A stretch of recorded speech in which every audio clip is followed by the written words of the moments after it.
breathing being. And when he grows, he doesn't just look like some Macy's parade balloon just goes, Right. you know, like it has to grow. What grows first? Well, the bone grows first, and the inside out. And so what you see here is a really good example of that. It's what we call the concept sequence. We in the art department have taken that and drew additional details on top of it. You'll see that if I stop on any one of these, it says skin stretches, clavicle grows. We're pouring over every single little detail on the Hulk's body as if it was a real person that we have to make whole cloth from scratch. They create a wireframe model that then is handed off to the animation department. I think we use every single technique ever discovered in animation. It's really getting to the essence of the performance.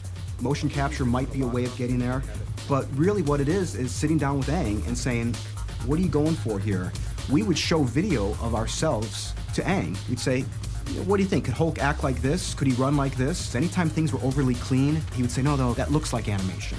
And so really the goal here is to not make it look like animation, to go for all those imperfections that come out of real life.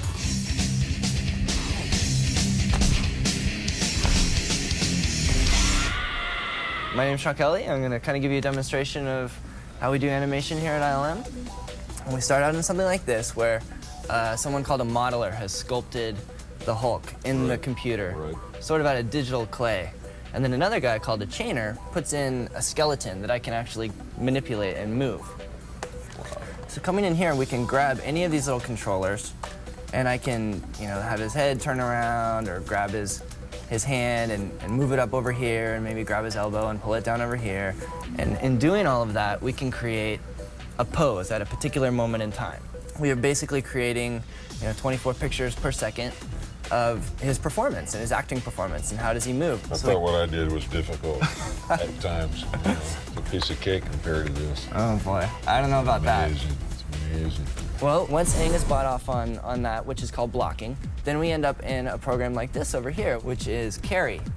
Carry's a proprietary software developed by ILM that lets us do facial performances. We work in Carry the same way that we would work in the low-resolution program, where we can just save different facial positions at different points in time, and we'll use a mirror and see what our face does, or we'll see what Aang's face does, or film each other's eyes and see how our eyes move when we're feeling different ways. And we try to put as much of that in as we can, try to bring them to life. This is how it looks when I'm working on the facial stuff. It doesn't have the skin or the texturing that's going to make him look realistic later. It's just... But the movement's there. But the movement's there, exactly. And it's there enough to where it's still three-dimensional and Aang can judge the performance. Generally, the animation is done several days or weeks in advance of when it actually comes to us.